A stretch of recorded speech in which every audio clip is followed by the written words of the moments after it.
June 6, 1944, 4 in the afternoon, a narrow stone bridge over the Meurderette River in Normandy, France. 3 enemy tanks rumbled down a flooded causeway toward a handful of American paratroopers who had nowhere left to run. The bridge at La Fiere was barely wide enough for a single vehicle.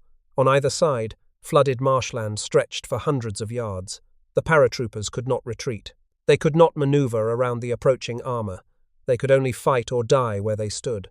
The men of A Company, 1st Battalion, 505th Parachute Infantry Regiment, and 82nd Airborne Division had jumped into France just hours earlier. Many had landed miles from their intended drop zones. Some had drowned in flooded fields. Others had been shot descending in their parachutes. The survivors had gathered in small groups and fought their way to their objectives through confused nighttime battles against German defenders who had no idea how many Americans were behind their lines. Now they crouched in shallow foxholes on either side of the road, gripping a weapon their enemies had reportedly dismissed as a toy. It was a simple metal tube, 5 feet long, weighing less than 13 pounds. It looked like something a plumber might have assembled in his garage. Private First Class Leonard Peterson pressed his eye to an improvised wire sight. His loader, Private Marcus Heim Jr., slid a rocket into the rear of the tube and connected the firing wire. 40 yards away, the lead tank kept coming. German infantry walked behind the armor, using captured American paratroopers as human shields. Peterson steadied his breathing. The weapon on his shoulder had been designed in a matter of weeks, tested with a sight made from a bent coat hanger, and rushed into production so fast that soldiers received almost no training on how to use it. Now everything depended on whether this glorified pipe could stop 30 tons of enemy steel. He squeezed the trigger. The rocket screamed across the gap and slammed into the tank's side armor. The vehicle lurched, its track shattered, smoke poured from the hatches. But 2 more tanks were already pushing past the burning wreck. What happened next at La Fiere Bridge would prove that the American M1 Bazooka, despite all its limitations, had fundamentally changed the relationship between infantry and armor forever. A single soldier with a tube on his shoulder could now kill a tank, and in the hedgerow country of Normandy, that simple fact would render some of the most fearsome armored vehicles ever built surprisingly vulnerable. This is the story of how an American weapon that weighed less than a rifle transformed the battlefield and forced the greatest tank armies in the world to fear the infantry they had once dominated. The bazooka's origins stretch back further than most people realize, to a demonstration that took place on November 7, 1918, at Aberdeen Proving Ground in Maryland. A brilliant physicist named Robert Goddard, who would later become known as the father of modern rocketry, showed army officials a tube-launched infantry rocket that could be fired from a man's shoulder. The weapon worked. It was portable. It was revolutionary. 4 days later, the armistice ended World War I, and the project was immediately cancelled. The concept was filed away and forgotten for over 2 decades. The man who revived it was Captain Leslie Skinner, a West Point graduate assigned to the Army's rocket research program at Aberdeen Proving Ground in the early 1930s. At the time, his work represented the only rocket research in the entire United States Armed Forces. Working mostly on his own time and his own money, Skinner spent years experimenting with military applications for rockets. Most of his superiors thought he was wasting his time. Rockets were toys for hobbyists, not serious weapons of war. The Army's attitude toward rockets reflected a broader institutional skepticism. The generals who ran the military had come of age in an era of rifles and artillery. They understood bullets and shells. Rockets seemed unreliable, inaccurate, and impractical.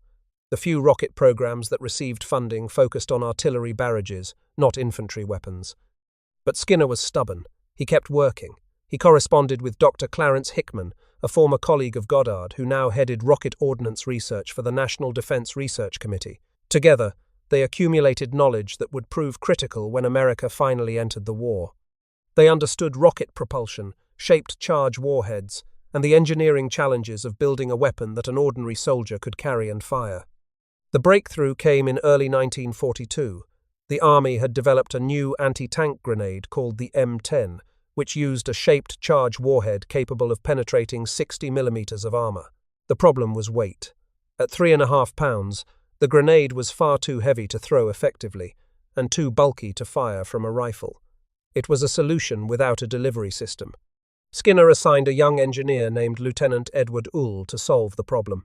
Uhl had graduated from Lehigh University just a few years earlier and had no particular expertise in rockets, but he had something more valuable, a willingness to try unconventional solutions.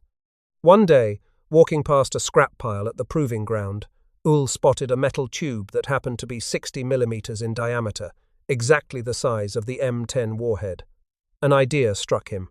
What if a soldier could rest the tube on his shoulder and fire the rocket through it like a bazooka? Uhl built a prototype and tested it by firing into the Potomac River from a pier at Indian Head, Maryland. Wearing a welder's mask and heavy gloves for protection, he squeezed the trigger and watched the rocket whoosh away across the water. The results astonished him. The recoil was essentially zero. The rocket simply whooshed out of the tube with a distinctive sound, but no kick. A soldier could fire it standing up, kneeling, or lying down. The weight was manageable. The concept was sound.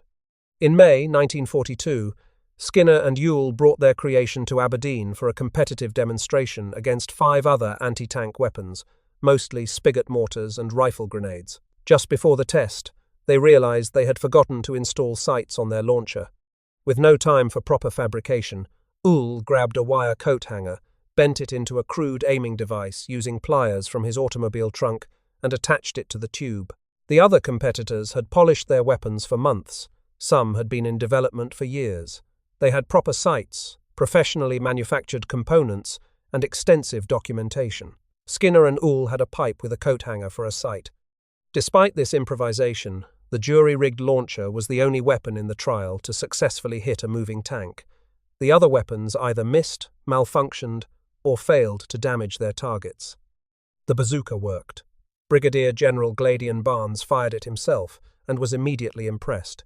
Looking at the strange tube resting on a soldier's shoulder, he laughed and said it looked just like Bob Burns's bazooka, referring to a comedic musical instrument made from pipes and funnels that the radio comedian played on his popular show. The name stuck instantly. From that moment forward, the M1 rocket launcher would be known simply as the Bazooka. General George Marshall, the Army Chief of Staff, observed the demonstration and understood the weapon's potential immediately. He ordered 5,000 units on the spot.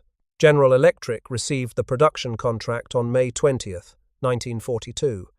The first M1 bazookas were officially issued to troops on June 14th, 1942, barely a month after the design was finalized. The speed of this development was remarkable by any standard. From concept to production in roughly 30 days. From a coat hanger sight to a weapon in the hands of troops in barely a month. The pressure of war compressed what might have taken years in peacetime into weeks. But this speed came with costs that would become apparent in combat. Training on the new weapon was virtually non-existent. Most soldiers received their bazookas with only basic written instructions, and perhaps a few practice rounds if they were lucky. There was no time for comprehensive marksmanship training, no time for tactical doctrine to develop, no time to work out the bugs in the ignition system or the rocket fuzzes. The weapon went to war half-developed, and the men who carried it went to war half-trained. Before the bazooka, American infantry had essentially no portable anti-tank weapon worthy of the name. The .50 caliber Browning machine gun was too heavy to move quickly and ineffective against modern armor. Anti-tank grenades required soldiers to approach within throwing distance of enemy tanks, which usually meant suicide. Towed 37mm guns were inadequate against the latest German armor, and too heavy to maneuver in close combat. As Uhl himself later admitted in a 2007 interview, the situation was desperate. He said, and I quote, "We really had no anti-tank weapon. You cannot believe how inept our military was at that point in time." The bazooka filled this doctrinal void. For the first time in history, a two-man team consisting of a gunner and a loader could engage and potentially destroy enemy tanks at meaningful combat ranges. A weapon that weighed less than 13 pounds could theoretically kill a vehicle weighing 30 tons or more. The specifications of the M1A1 bazooka, the variant that went ashore on D-Day, were remarkably modest for such a revolutionary weapon. The launcher measured nearly 55 inches long, with a caliber of 2.36 inches, which translated to 60 millimeters. Empty, it weighed just over 13 pounds. The crew consisted of 2 men, a gunner who aimed and fired, and a loader who inserted rockets from the rear and connected the electrical firing wire. The M6, a three rocket that the launcher fired, weighed 3.4 pounds and measured over 19 inches long. It could penetrate between 89 and 102 millimeters of armor plate at perpendicular impact. The practical effective range was around 100 to 150 yards, though accuracy dropped significantly beyond that distance. A skilled team could fire 4 to 5 rockets per minute. The weapon had significant limitations that troops would discover the hard way. The ignition system relied on 2 D-cell batteries, which failed frequently in wet or cold conditions. When batteries died, which happened often in the Norman rain, the weapon simply would not fire. Soldiers learned to carry extra batteries and keep them warm against their bodies, but even these precautions could not guarantee reliability. The backblast from firing created a distinctive signature that revealed the shooter's position to enemy observers. A column of dust and debris erupted behind the launcher when it fired. At night, the flash was visible for hundreds of yards. Enemy soldiers quickly learned to target the source of a bazooka shot immediately after it fired. Many gunners were killed or wounded before they could reload. Early M6 rockets had pointed noses that tended to deflect off sloped armor rather than detonating properly. The rocket would strike at an angle and skip away instead of triggering its shaped charge warhead. The later M6, a 3 with its blunted nose, partially corrected this flaw, but the problem was never entirely solved. Soldiers learned to aim for flat surfaces perpendicular to their line of fire when possible. But the most critical limitation was penetration. Against the most common German tank in France, the Panzer IV Ausf H, the bazooka's performance was marginal at best. The Panzer IV's frontal hull armor measured 80 millimeters, right at the edge of what the rocket could penetrate. Side armor was only 30 millimeters and rear armor just 20, making these angles much more promising targets. Against Germany's heavier tanks, the situation was worse. The Panther mounted 80 millimeters of frontal armor sloped at 55 degrees, which effectively doubled or tripled its protection. The laws of physics were unforgiving. When a projectile strikes sloped armor, it must travel through more material than the raw thickness suggests. A plate, 80 millimeters thick at 55 degrees, presented an effective thickness of nearly 140 millimeters to an incoming round. The bazooka simply could not penetrate a Panther from the front at any range. The Tiger I was even more formidable, with 100 millimeters of frontal armor and 80 millimeters on the sides and rear. The massive German heavy tank weighed nearly 60 tons and was designed specifically to be impervious to Allied anti-tank weapons. A bazooka rocket striking a Tiger from any angle had virtually no chance of achieving a kill unless it hit the roof or engine deck, shots that required exceptional luck or positioning. Even the 40 millimeter side armor of the Panther was right at the edge of what the rocket could reliably penetrate. American tankers had their own problems with these German machines. The standard M4 Sherman tank's 75 millimeter gun could not penetrate the Panther's front armor at any combat range. The situation for infantry was even more desperate. At least tankers had some armor protecting them. Bazooka crews had nothing but hedgerows and foxholes. A United States Army report from the battle near the River Vire on July 11, 1944, stated the reality bluntly.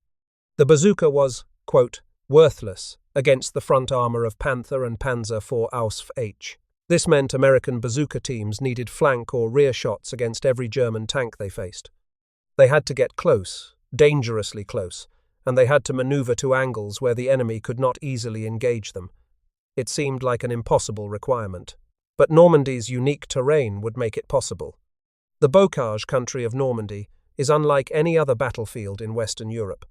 For centuries, Norman farmers had divided their land into small fields bounded by hedgerows, dense earthen embankments 3 to 12 feet high, topped with thick vegetation including trees, bushes, and tangled roots. The fields themselves were relatively small, typically 400 by 200 yards. Sunken lanes ran between the hedgerows, worn down by centuries of cart traffic until they sat several feet below the surrounding terrain. For armoured warfare, this terrain was a nightmare. Tanks were channeled onto narrow roads and forced to enter fields through predictable gaps in the hedgerows. Visibility rarely exceeded a few hundred yards. The close terrain negated the German advantages in gun range, optical sights, and standoff engagement. Battles that should have been fought at 1,000 meters were instead fought at 100. German tanks found themselves blind and vulnerable in ways their designers had never anticipated. The excellent optics that allowed a Panther gunner to engage targets at 2,000 meters were useless when he could not see more than 200. The powerful 88mm gun that could kill a Sherman at any combat range was wasted when the engagement happened at point-blank distance. Tank commanders, who normally rode with their heads out of their hatches for better visibility, quickly learned that hedgerow fighting was a sniper's paradise. Many German tank commanders were shot by riflemen in the first days of the Bocage campaign. For American infantry armed with bazookas, the bocage was a gift. The weapon's limited range no longer mattered when engagement distances rarely exceeded 100 yards. The requirement for flank and rear shots became achievable when tanks were forced to advance through narrow gaps where ambush positions were plentiful. The hedgerows themselves provided excellent concealment for bazooka teams waiting in ambush. The tactics that developed were simple but required extraordinary courage. A bazooka team would identify a likely avenue of enemy tank approach, usually a field gap or a road junction. They would position themselves in covered positions on the flanks, often in foxholes dug into the base of hedgerows. When a tank appeared, they would wait until it had committed to the gap and could not easily reverse. Then they would rise, fire, and pray their rocket found its mark before the tank's coaxial machine gun found them. Each American infantry battalion entered Normandy with 24 authorized bazookas. In practice, many commanders kept older models when new ones arrived, pushing actual numbers to 40 or more per battalion. A full regiment might carry over 90 bazookas into combat. There were no permanent bazooka crews. Instead, each rifle squad designated 2 men for the weapon, typically volunteers who understood what they were signing up for. The soldiers had a grim nickname for bazooka duty. They called it Medal of Honor work, because the close ranges required meant that the gunner and loader were frequently killed or wounded before they could fire a second shot. Even a successful engagement often meant exposing yourself to return fire from the tank's machine guns or supporting infantry. At La Fiere Bridge on D-Day, Private First Class Peterson and his loader, Private Heim, demonstrated both the weapon's potential and the courage required to use it. After destroying the first tank, they came under intense fire. A German round struck the concrete telephone pole they were using for cover. They leaped clear and kept firing. The tanks approaching the bridge were captured French tanks that had been pressed into German service after the fall of France in 1940. The attacking force from Panzer-Ersatzabteilung 100, the 100th Panzer Replacement Battalion, included Renault R-35s and at least one Hotchkiss H-39.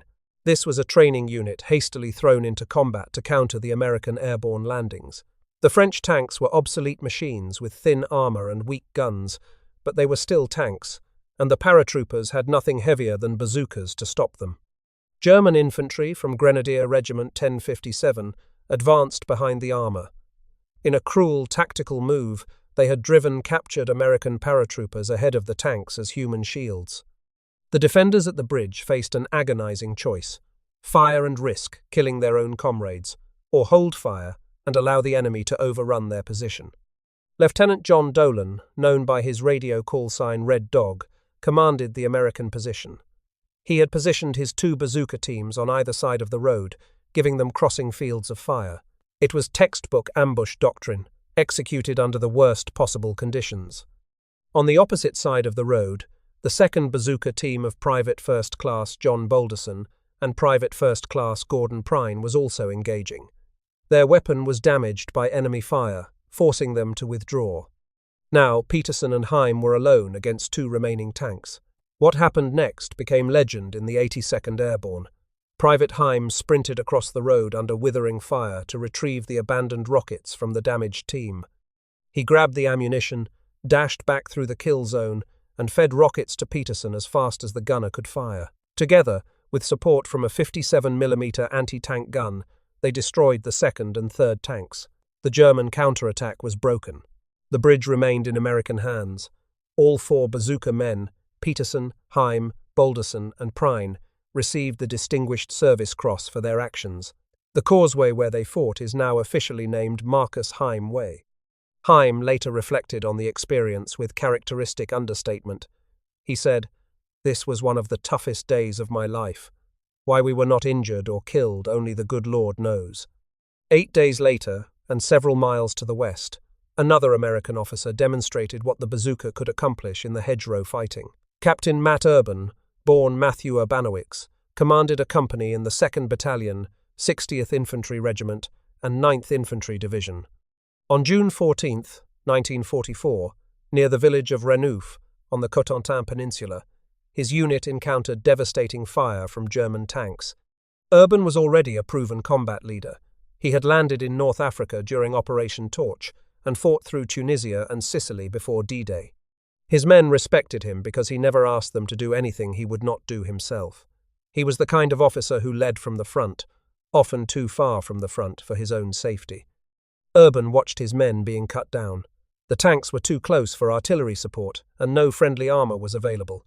Radio communication to higher headquarters was sporadic. Help was not coming. The infantry had only one option. Urban grabbed a bazooka from one of his men. With a soldier carrying ammunition, he worked his way through the hedgerows under continuous fire, moving closer to the enemy armor. The hedgerow fighting required moving through gaps that were often pre-sighted by German machine guns. Every time Urban crossed open ground, he was exposed to fire. He kept moving anyway. When he reached a position near enough to guarantee a kill, he rose from cover, exposed himself to the full fury of German fire, and destroyed both tanks with direct hits. His company surged forward and routed the enemy. The psychological impact of seeing their commander personally destroy 2 tanks with a bazooka galvanized the troops. If the captain could do it, they could do it. Urban was wounded later that day when a German 37mm anti-tank round struck his leg. He would be wounded a total of 7 times during the war, and would refuse evacuation multiple times to remain with his men. Urban's Medal of Honor was not awarded until 1980, nearly 4 decades after the action, because the original paperwork had been lost. His former enlisted men spent years lobbying for recognition of their commander's heroism. When President Carter finally presented the medal, Urban became one of the most decorated soldiers in American history. Across all of World War II, more than a dozen American soldiers and Marines received the Medal of Honor for actions involving a bazooka. The weapon demanded extraordinary courage from its users, and many of them paid the ultimate price. One anonymous bazooka man from the 22nd Infantry Regiment of the 4th Infantry Division was asked by his colonel how he had managed to destroy a Panther tank. His answer captured the reality of hedgerow combat perfectly. He said, "I took 3 shots and the son of a bitch did not stop. Then I ran round behind and took 1 shot. He stopped." That was the tactical reality of fighting German armor with the bazooka. Frontal attacks were suicide. You had to get around behind them, often crawling through hedgerows under fire, and hit them where the armor was thin. It was dangerous, terrifying work, but it worked. The Battle of Mortain in August 1944 provided the best statistical picture of bazooka effectiveness during the Normandy campaign. On August 7th, the German army launched Operation Lüttich, a desperate counteroffensive aimed at cutting off American forces that had broken out from the Normandy beachhead. 4 panzer divisions, including the elite 1st SS Panzer Division Leibstandarte and 2nd SS Panzer Division Das Reich, struck the positions of the American 30th Infantry Division, known as Old Hickory. Hitler himself had ordered the attack against the advice of his field commanders. He believed that a bold armoured thrust to the sea could cut off Patton's Third Army and restore the front. Field Marshal Gunther von Klug and other senior officers knew it was too late, that Allied air power would devastate any armoured concentration in daylight, that the forces available were too weak. But Hitler overruled them, and the attack went forward. The fighting was desperate. American infantry dug in around the town of Mortain faced wave after wave of German armour. The fog that covered the battlefield on the first morning provided some protection from Allied fighter bombers, but by afternoon, the skies cleared and the full weight of American and British air power fell on the German columns. Typhoons and P-47s attacked with rockets and bombs, turning roads into graveyards of burning tanks. But the infantry still had to hold their positions while the aircraft did their work. And when the fog was thick or the planes were elsewhere, the bazookas were often the only anti-tank weapons available. At St. Barthélemy on the morning of August 7th, a column of Panther tanks advanced through thick fog. An American anti-tank round disabled the lead Panther, and the crews of 3 following tanks dismounted to confer about how to proceed. An American bazooka man saw his opportunity. He fired a rocket into the group of dismounted tankers. killing several and scattering the rest.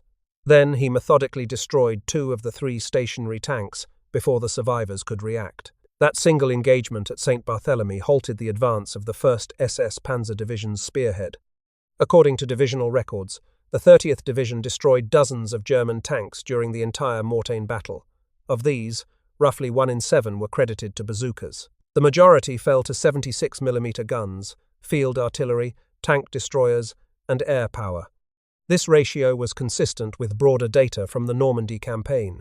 British operational research found that 7% of German tanks knocked out by British forces in Normandy's initial period were attributed to PIATs, the British equivalent of the bazooka. Infantry anti-tank weapons were not the primary tank killers on the battlefield, but they served a crucial role that statistics alone could not capture. During 1 month of Normandy fighting from late June to late July 1944, American infantry fired nearly 53,000 bazooka rockets. The vast majority were not aimed at tanks at all.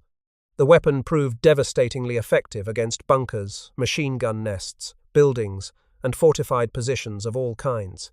It was, in practice, portable artillery that could be brought to bear instantly wherever infantry needed heavy firepower.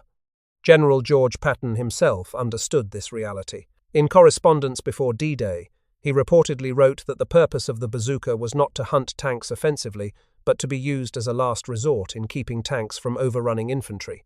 To ensure this, he recommended holding fire until the range closed to around 30 yards. 30 yards. That was the distance at which the bazooka was most effective against heavy armor. It was also the distance at which a tank's machine guns could hardly miss. The men who carried bazookas into combat understood exactly what was being asked of them. A persistent myth holds that the Germans mocked the bazooka as a toy weapon before experiencing its effectiveness in combat. This narrative makes for compelling storytelling, but no documented German officer quotes to this effect exist in available historical records. The evidence tells the opposite story. Germany took the American weapon very seriously from the moment they captured specimens. German forces recovered M1 bazookas from 2 sources in late 1942 and early 1943. First, the Soviet Union received approximately 3,000 launchers and several thousand rockets through the Lend-Lease program, and some of these fell into German hands on the Eastern Front. Second, American troops brought bazookas to North Africa during Operation Torch in November 1942, and the Germans captured several during the fighting in Tunisia. The bazooka's combat debut was admittedly disastrous. General Eisenhower was shocked to learn the night before the Torch landings that virtually none of his troops had received any training on the weapon. The original M1 was so unreliable in combat conditions that further issuance was temporarily suspended. By May 1943, an American general visiting Tunisia reported that he could not find a single soldier who could confirm the bazooka had successfully stopped an enemy tank. But the Germans looked past the poor American execution and recognized the concept's brilliance. The principle of a lightweight, shoulder-fired, rocket-propelled anti-tank weapon was revolutionary. German engineers immediately began work on their own version. The Germans understood something that American ordnance officers had not fully grasped. The bazooka's value was not in its penetration statistics. It was in what it represented, a fundamental shift in the relationship between infantry and armor. For the first time, a single soldier could carry a weapon that might kill any tank in the world. That capability, even if imperfect, changed the calculus of armored warfare. Within months, under the codename Erntekrans, meaning harvest wreath, the Germans had reverse-engineered and improved the American design. They enlarged the caliber from 60mm to 88mm, creating the Raketenpanzerbuchse 54, better known as the Panzerschreck, which translates roughly to tank terror. The German version could penetrate between 160 and 210mm of armor, roughly double the bazooka's capability. It could kill any Allied tank, including the Soviet heavy tanks that had caused such problems on the Eastern Front. The Panzerschreck was heavier than the bazooka, weighing over 20 pounds, and required a protective shield because the rocket's backblast was more powerful. But these were acceptable trade-offs for the increased lethality. German infantry suddenly had a weapon that could reliably kill Sherman tanks from any angle, not just from the rear. Simultaneously, Germany developed the disposable Panzerfaust, which used a different firing mechanism but the same shaped charge principle. The Panzerfaust could penetrate 200 millimeters of armor at close range, making it lethal against any Allied tank. It was cheap enough to issue in large numbers, simple enough for minimally trained troops to use, and terrifyingly effective in close combat. The irony was bitter for American soldiers fighting in Normandy. One United States Assistant Division commander complained that the Americans were still using the same model they had started with, while the Germans had taken the bazooka idea and improved upon it substantially. American soldiers who captured and tested the Panzerschreck found it far more powerful than their own weapon. The Germans' sincerest tribute to the bazooka was not mockery, it was imitation. Several popular myths about the bazooka and German armor require correction for historical accuracy. The most important involves the steel side skirts, known as Schürzen, that appeared on German Panzer IVs and assault guns from 1943 onward. These plates are routinely described in popular histories as anti-bazooka armor, designed specifically to counter the American weapon. This is demonstrably false. The Schürzen were developed in early 1943 specifically to counter Soviet 14.5mm anti-tank rifles, which could penetrate the 30mm side armor of German medium tanks. Hitler ordered their universal fitting in March 1943 after successful firing trials at the Kummersdorf proving ground. These trials tested only anti-tank rifle rounds, not shaped charge weapons like the bazooka. The Soviet anti-tank rifles were a genuine threat on the Eastern Front. The PTRS and PTRD rifles could penetrate the thin side armor of Panzer IIIs and Panzer IVs at combat ranges. They could damage tracks, wheels, and external equipment. They could even occasionally achieve kills by penetrating into the crew compartment. The Schürzen plates, mounted several inches away from the main hull, caused anti-tank rifle rounds to destabilize before hitting the primary armor. The solution worked well against rifle-caliber projectiles. But shaped charge warheads, like those used by the Bazooka, Panzerfaust, and Panzerschreck, operated on completely different physics. They did not rely on kinetic energy to penetrate armor. Instead, they used an explosive lens to focus the detonation into a superplastic jet of copper that burned through steel. The standoff distance actually helped shaped charges function properly, not worse. German testing, conducted on December 21, 1944, showed that both wire mesh and 5mm steel Schürzen were almost totally useless against Panzerfaust and Panzerschreck rounds. The shaped charge warheads detonated on contact with the skirts but still penetrated the main armor behind them. The standoff distance created by the skirts was insufficient to degrade the penetration of properly designed shaped charges. The misidentification originated from American military intelligence. Colonel G.B. Jarrett, a leading captured ordnance expert, consistently labeled the skirts as anti-bazooka shields because American forces did not use anti-tank rifles.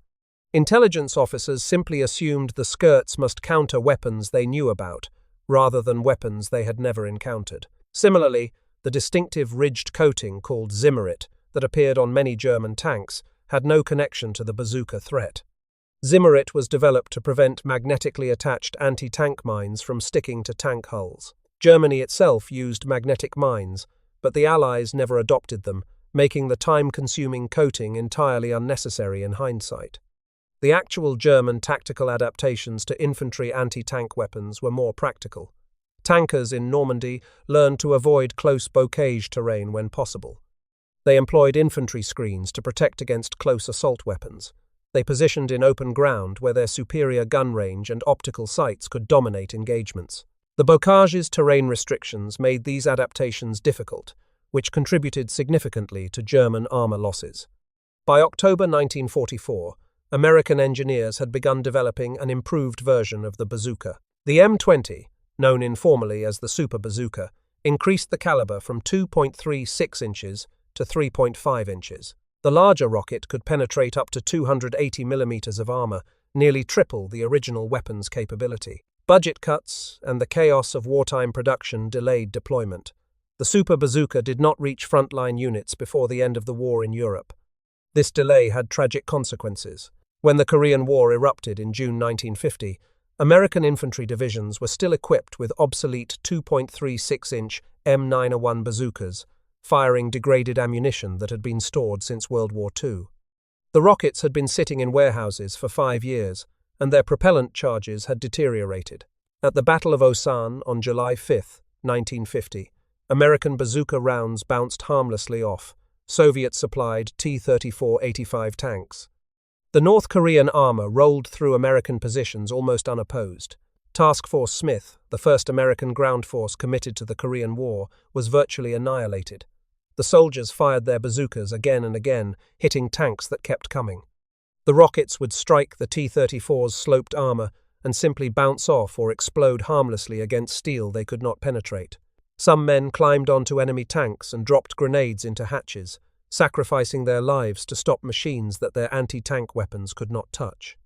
It was a catastrophic failure that shocked the American military establishment and led to urgent calls for the new super bazooka that had been sitting in development. Rock Island Arsenal rushed the first M20 super bazookas to Korea just 13 days after the war started. The new weapon worked. On July 20, 1950, at Daejeon, soldiers of the 24th Infantry Division destroyed 8 T-34 tanks, 6 of them with the new super bazooka. The weapon would serve through the rest of the Korean War and into Vietnam, finally giving American infantry a shoulder-fired weapon that could match what the Germans had developed a decade earlier. The Soviet Union had received approximately 3,000 original bazookas through Lend-Lease during World War II. Soviet engineers studied these alongside captured German Panzerfausts and Panzerschrecks. The result was the RPG-2, which entered Soviet service in 1954. The RPG-2 combined the bazooka's reloadable launcher concept with the Panzerfaust's oversized warhead design. The RPG-2 evolved into the RPG-7, which became the most widely produced and widely used anti-tank weapon in history. Every shoulder-fired rocket launcher in modern arsenals, from Russian RPGs to American AT-4s to Swedish Carl Gustafs, traces its conceptual lineage directly back to Skinner and Uhl's improvised tube. By the war's end, American factories had produced approximately 476,000 launchers and 15.6 million rockets. The weapon had been manufactured in quantities that would have seemed impossible when Skinner and Uhl first demonstrated their prototype. The bazooka became one of the most recognizable symbols of American infantry firepower in World War II. The production numbers reflected the bazooka's versatility more than its effectiveness against tanks. Those 15 million rockets were fired at bunkers, machine gun nests, buildings, vehicles, and fortifications of every description. Infantry commanders valued the bazooka as portable artillery that could be brought to bear instantly wherever firepower was needed. A two-man team could reduce a strongpoint that might otherwise require an artillery barrage or a costly frontal assault. The weapon was imperfect. It was underpowered against German heavy armor. It was unreliable in adverse weather. It was lethal for its own operators, who had to expose themselves at suicidal ranges to achieve kills. Its combat record against tanks was modest compared to dedicated anti-tank guns and aircraft. But the bazooka accomplished something no weapon had achieved before. It gave the ordinary infantryman the confidence that he was not helpless when enemy armor appeared. A soldier with a tube on his shoulder could fight back. He could force tanks to respect infantry, to move cautiously, to avoid terrain where ambush was possible. In the hedgerows of Normandy, this psychological transformation was arguably more important than the actual number of tanks destroyed. German tankers who had once advanced with impunity learned to fear every hedgerow gap, every sunken lane, and every patch of vegetation that might conceal a bazooka team. The relationship between armor and infantry had fundamentally changed.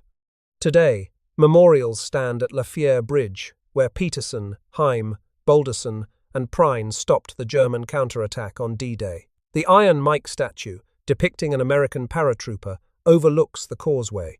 Veterans and their families still gather there on anniversaries to remember what happened on June 6, 1944. At the Airborne Museum in Sainte-Mère-Église, visitors can see original bazookas recovered from the Normandy battlefields.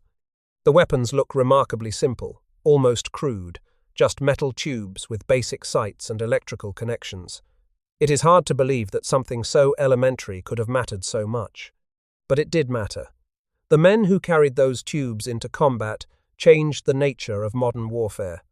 They proved that courage and innovation could overcome technological disadvantage. They demonstrated that a weapon dismissed as a toy could humble the mightiest tanks in the world. The 4 paratroopers who held Fiere Bridge went on to live long lives after the war. Marcus Heim Jr. became a successful businessman. He rarely spoke about his distinguished service cross-action, preferring to let the historical record speak for itself. When he did discuss it, he always emphasized that he had simply done what needed to be done in the moment.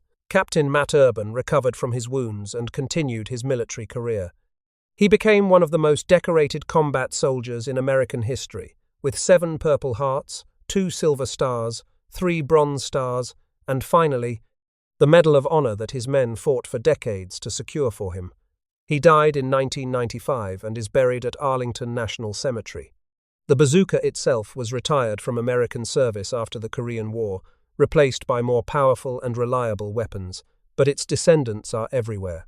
When modern infantry engage armored vehicles with shoulder-fired missiles, they are using technology that flows directly from that moment in May 1942, when Lieutenant Uhl picked up a scrap metal tube and imagined a new way to fight tanks.